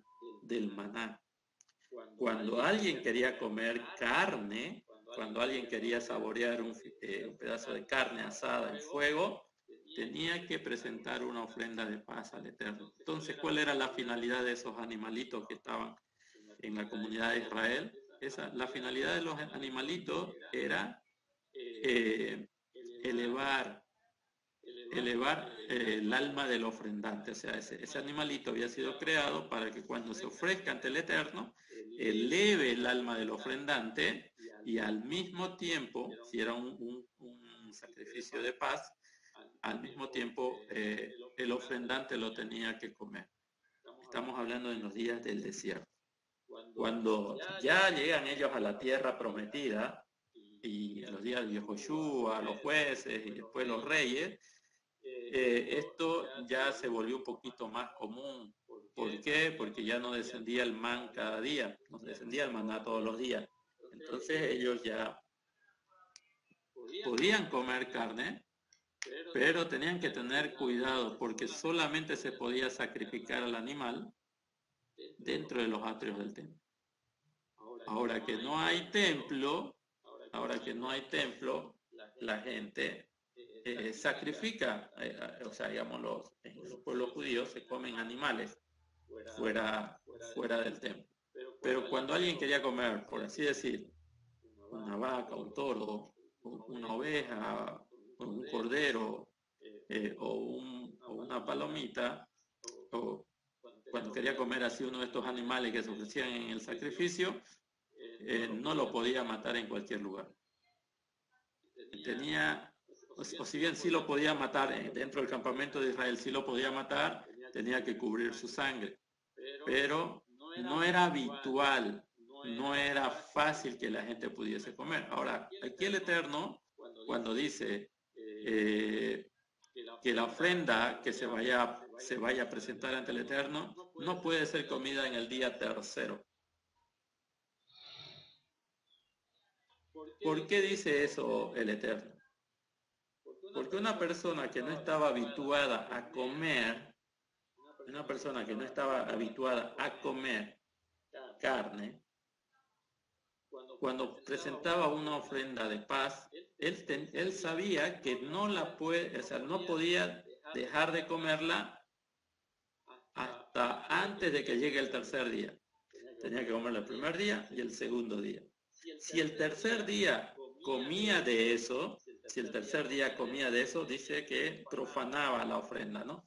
Y esa persona era cortada de entre su pueblo.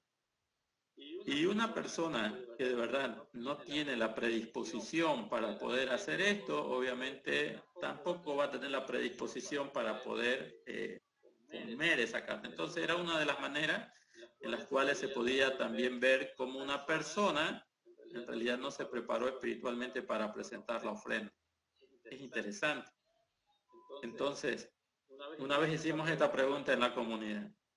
Hermano, ¿alguien sabe si está permitido comer algo que está cocinado, asado, después de 3 días? Y la mayoría dijeron, no, ya sí se puede, no hay templo, esto era para el momento del templo, ¿no? Bueno, a la verdad, todo lo que no sea un corbán a Hashem se puede comer. Pero cuando ya es algo consagrado a Hashem, no puede eso demorarse 3 días para comer. Se tiene que comer antes del tercer día, tal y como lo establece esta porción de la Torá. ¿Por qué se preguntaba eso? Porque mucha gente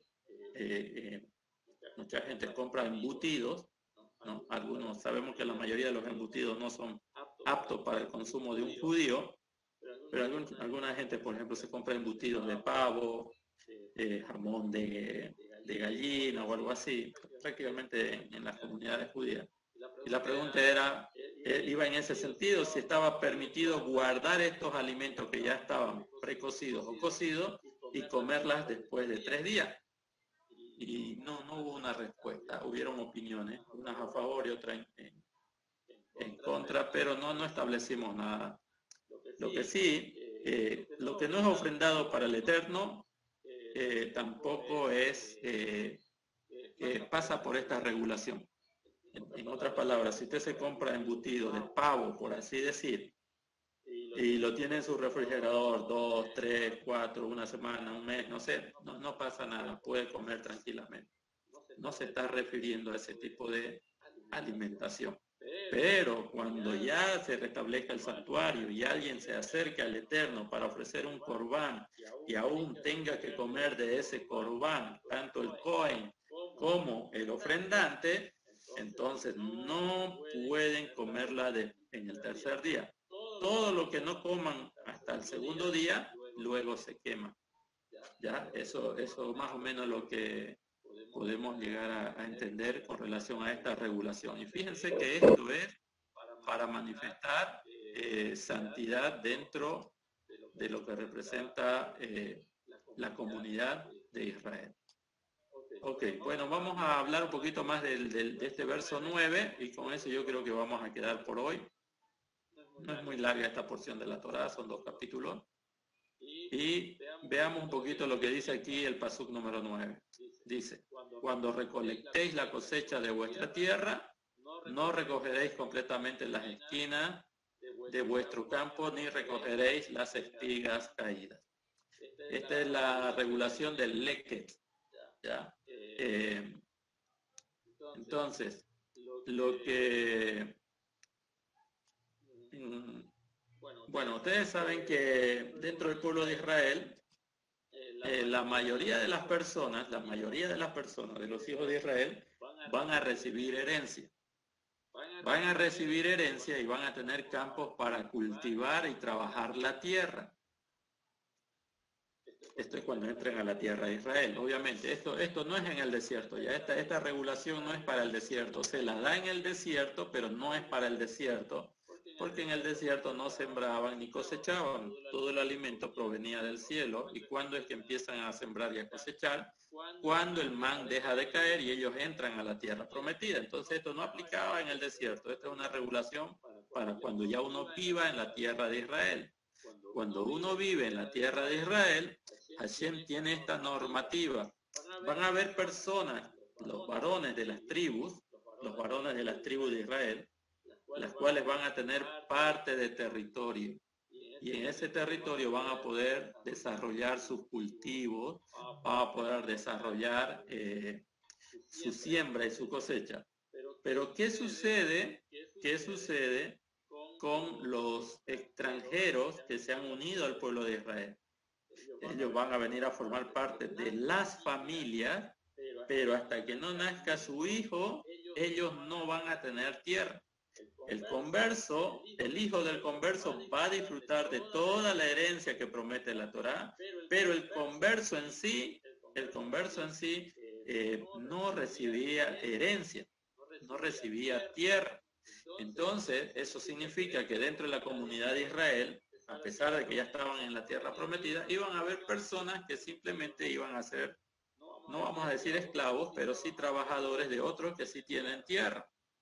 Y estas personas que producen la tierra, el Eterno dice que cuando recolectéis la cosecha de vuestra tierra, no recogeréis completamente las esquinas de vuestro campo, ni recogeréis las espigas caídas.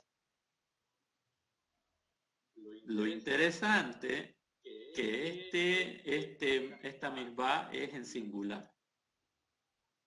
Ya, esta misbah es en singular, según lo que dicen los Jajamim, y representa que es una obligación personal.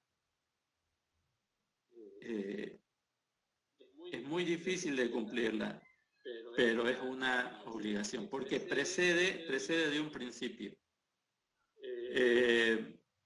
En Israel, como lo dijo el Mashiach, siempre van a haber pobres. Los pobres siempre los van a tener. Van a haber personas que tienen terreno, tierra, cultivan, pero ellos tienen que ver por el que no tiene.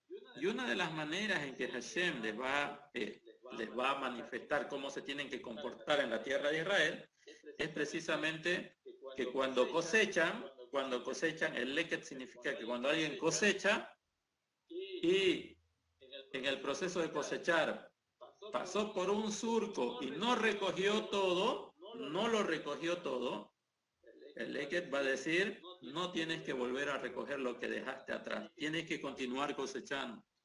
Y además, según esta regulación, los bordes del lugar donde han sembrado no deben cosechar de ese fruto. ¿Eso para quiénes estaba destinado? Va a decir el verso 10, no tomaréis las ramas no crecidas en vuestros viñedos, ni recogeréis el fruto caído de vuestros viñedos, al pobre y al converso se los dejaréis. Yo soy Hashem vuestro Elohim. Entonces, aquí vemos que el Eterno lo que trata es de establecer un sistema social en el cual el que tiene la posibilidad de producir pueda ver también por el bienestar del que no tiene esa posibilidad, porque el pobre no tiene tierra y tiene que trabajar para el que tiene. Y el prosélito, la Torá, el que está recién convertido, vuelvo a reiterar, no recibe herencia tribal, por más que se convierta, vamos a suponer, en la tribu de Leví, pero sus hijos sí. Él no todavía, pero sus hijos sí. Entonces el prosélito, el converso, no tendría tierra propia en primera instancia, su descendencia sí, pero en primera instancia él no, y de eso se tenía que encargar el pueblo, o sea, los otros hijos de Israel que tenían la posibilidad de producir. ¿Para qué hacían esto? Para mantener un orden social, para manifestar justicia.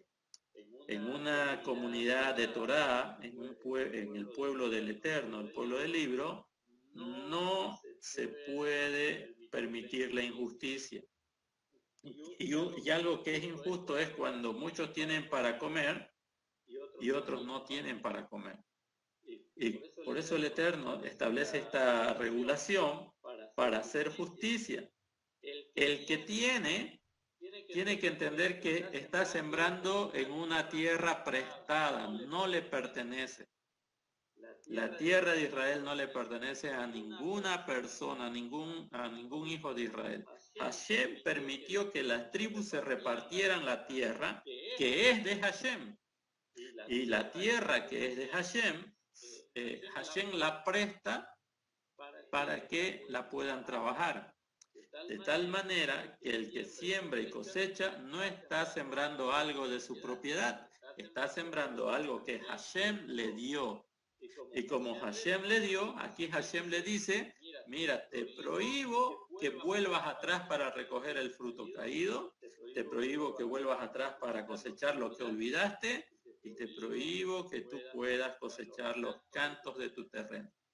Eso es para el pobre y para el prosélito. En otras palabras, lo que Hashem está diciendo, todo eso que está en mi tierra le pertenece al pobre y al prosélito. Simplemente tú eres un empleado que me trabaja la tierra, pero yo se la doy al que tengo que dársela por un acto de justicia. Es eso lo que estaba tratando de establecer el Eterno. Entonces, ¿qué dice? Es una pregunta. ¿Este mandamiento cómo se lo aplicaría en la ciudad? No, esto es en Israel. Esto aplica solo en Israel. Ya no aplica esto en el exilio, pero es una buena idea hacerlo, aunque ahora en el exilio podemos hacerlo de otra manera. Podemos cosecharlo todo, separar la 10ª parte y la 10ª parte entregárselo a los pobres. Entregárselo en su totalidad a los pobres. Ahora, si usted tiene una comunidad de Torah y esa comunidad necesita ser sustentada, entonces usted separa la 10ª parte y lo da para los pobres de la comunidad y para las necesidades de la comunidad. Ya, pero cuando usted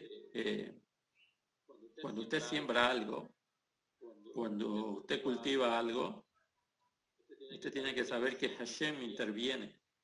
O sea, usted cavando la tierra, sembrando, tapando la semilla, mira, si Hashem no manda lluvia, no manda humedad, si Hashem no mandase eso sobre toda la tierra, nada germinaría, nada. Nosotros tenemos que ser conscientes, como cuando hacemos la bendición del Hamotzi, le decimos al Eterno, bendito eres tú, Adonai, nuestro Elohim, que extraes el pan de la tierra. Nosotros sabemos que Hashem no extrae el pan de la tierra. ¿Qué es lo que permite Hashem? Es que crezca el trigo y se le da el trigo al ser humano y el ser humano lo tiene que convertir en pan. En otras palabras, el pan que está en nuestra mesa proviene de la bondad de Hashem. Nosotros simplemente lo transformamos, pero no lo creamos, lo transformamos en pan. Todo depende de Hashem. Una persona que cultiva tiene que tomar en cuenta eso. Una persona que cultiva, de lo que cultiva, tiene que ayudar a los necesitados. Lo puede hacer, pero en Israel esto es una obligación, es una normativa. ¿Ya? Así lo podríamos aplicar en el exilio. Ahora, no es, como le digo, hay un término jurídico, no recuerdo bien, pero no es aplicable en el exilio, o sea, eso depende de la persona.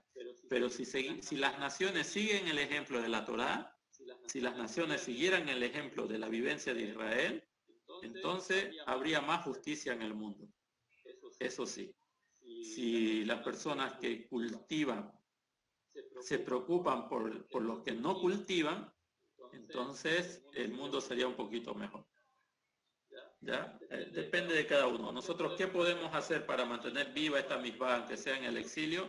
Bueno, sacar el maser. Podemos cosecharlo todo, sacar el maser y entregárselo directamente a los pobres o a una institución que se encarga de administrar socialmente las necesidades de los pobres. Podríamos hacer eso, pero no estaríamos violentando la Torá si lo hacemos, si no lo hacemos, y no estaríamos, siendo punitivos. Es decir, nadie nos penaría o nos penalizaría si no lo hacemos. ¿Por qué? Porque esto aplica solamente a la tierra de Israel. ¿Ya? Pero sería una buena manera de ayudar a otras personas. La tierra, si no interviene Hashem, no produce. Y la tierra de Israel no es de ningún Bene Israel, le pertenece a Hashem. Todos los que tienen un campo de tierra en realidad son empleados de Hashem. Hashem les da esa tierra para que ellos trabajen, se sustenten, pero lo que ellos al cosechar tumbaron, al cosechar saltaron, no lo pueden volver a tomar, y los cercos, o sea, los límites de la siembra tampoco lo deben cosechar.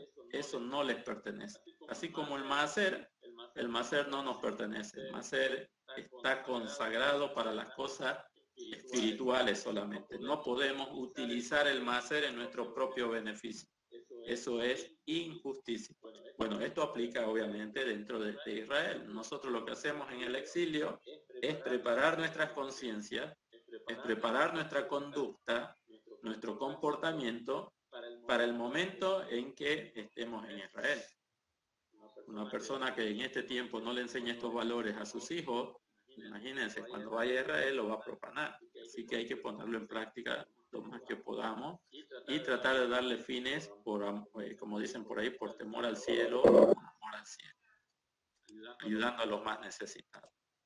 Bueno, vamos a quedar en esta parte y el día jueves continuamos con esta porción de la Torá. Si alguien quisiera hacer una pregunta o quisiera hacer un comentario, adelante, por favor.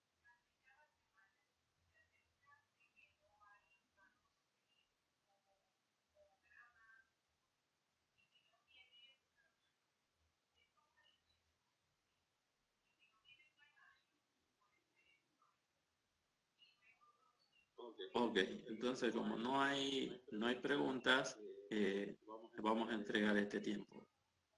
¿Alguien que quiera hacer una bendición para despedirnos?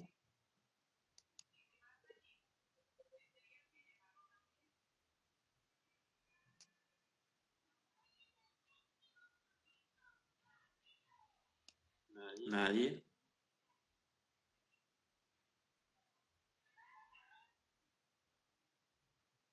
Mano Micael, ¿usted puede hacer una bendición para despedirnos?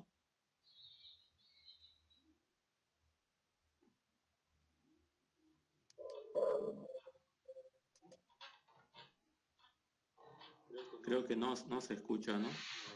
Voy a ver mi internet, por ahí está mal. No sé si se escucha o no se escucha. Se escucha. Todo bien. Ok. Muy bien. Entonces, Mana Maritza, ¿usted puede hacer una bendición para despedirnos? Amén.